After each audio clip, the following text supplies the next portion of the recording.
PMU, partenaire officiel du Racing Club de Lens, vous présente Jour de Conf. Robert Duverne a pris une décision de quitter le RC Lens et de répondre favorablement à un nouveau projet. Au départ, c'était pas quelque chose qui était prévu. Il a posé sa démission, il est parti et on lui avait donné une possibilité encore de trouver un arrangement avec l'Impact Montréal jusqu'au 2, donc il était dispensé le 2 jusqu'au 2.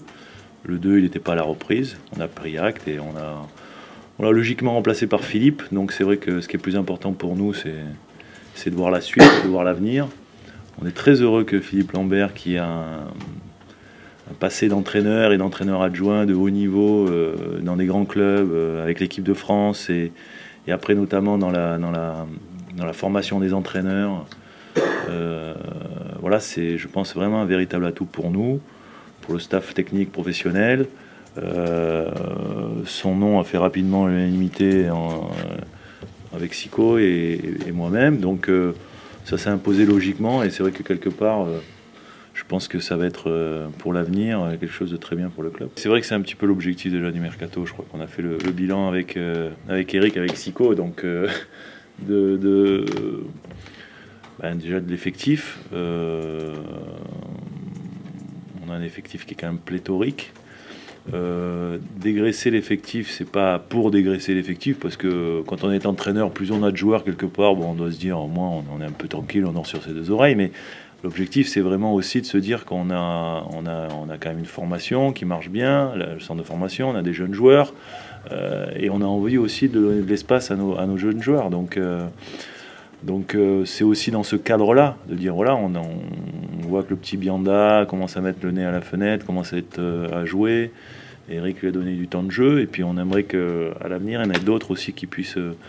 Donc en plus, qui est mieux placé quand même pour pouvoir leur donner du temps de jeu, en tous les cas pour pouvoir les faire progresser, que l'entraîneur qu'il est et qui les a eus et qui les connaît mieux que personne. Donc voilà, c'est aussi de se dire que peut-être dans cet effectif, il y a des joueurs qui à un moment donné ont peu de temps de jeu et que effectivement ça serait peut-être mieux pour eux qu'ils soit retournent dans leur ancien club, soit trouvent une autre possibilité, et que nous, ça nous permettra justement de pouvoir donner un peu plus d'espace à ces jeunes joueurs que l'on forme et que l'on a envie d'emmener et de faire progresser.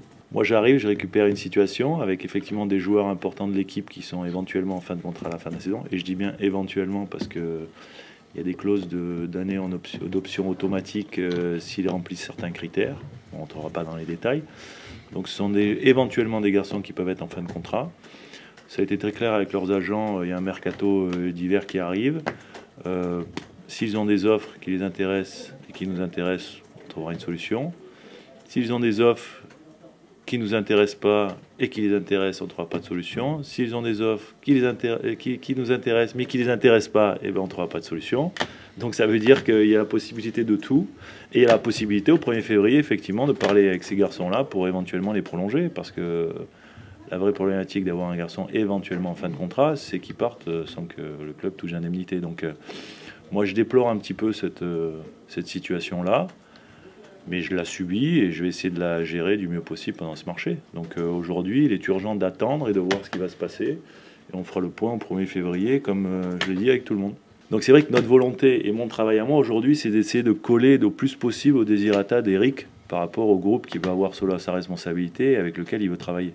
C'est pour ça que moi aujourd'hui, mon travail, c'est d'essayer effectivement de réduire cet effectif pour donner de la place à nos jeunes joueurs, pour essayer d'enlever de l'effectif des joueurs qui sont en manque de jeu et qui aspirent à jouer aussi, parce qu'à un moment donné, quand on est joueur professionnel, c'est pour jouer. Après, on sait tous qu'il y a des problématiques économiques, financières qui sont au milieu, d'agents, voilà, tout est très compliqué. C'est pas le travail que je préfère le plus. Je préfère plus travailler sur des profils en me disant, tiens, tel joueur, il pourrait améliorer mon équipe, ou améliorer l'équipe d'Eric pour effectivement avoir des meilleurs résultats. Mais pour faire ce travail-là, il faut déjà effectivement, commencer à réduire cet effectif-là et le rendre plus performant. Parce que je pense qu'aussi réduire des fois un effectif, c'est le rendre aussi plus performant, parce que la concurrence, mais une saine concurrence, est un indice, pour moi, important de performance. Et qu'aujourd'hui, voilà, c'est peut-être un peu plus compliqué. Et je pense que c'est plus compliqué pour Eric aussi d'entraîner 34 joueurs que 25, quoi, par exemple, quoi. Il y a beaucoup de joueurs, enfin il y a quelques profils de joueurs effectivement que l'on a ciblés éventuellement pour remplacer des joueurs qui partiraient. Les latéraux par exemple. Des latéraux par exemple. Mais la problématique elle est toujours la même. Comme nous on est dans une démarche de faire sortir avant de faire entrer, ces joueurs seront-ils toujours disponibles? C'est vrai que je ne regarde pas souvent là-bas, mais je suis désolé. Ces joueurs ne sont pas souvent... Et si à un moment donné la place se fait, et on sait souvent que des joueurs sortent dans les dernières heures du mercato, ou arrivent dans les dernières heures du mercato, on l'a vu dernièrement, si effectivement ça devait se passer, ben peut-être les joueurs que tu as ciblés, si c'est dans les 2 derniers jours du mercato, eux ils ont déjà signé ailleurs, ou ils ont... voilà, il y a eu une évolution effectivement dans leur carrière pendant ce temps-là. Donc c'est pas si simple de mettre en musique tout ça.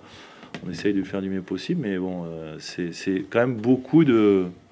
Le mercato d'hiver est un mercato avec beaucoup d'interrogations et beaucoup de difficultés à gérer, quoi. Il y a des postes effectivement que l'on pense que l'on peut améliorer, à tous les postes, je pense, moi personnellement, dans l'avenir.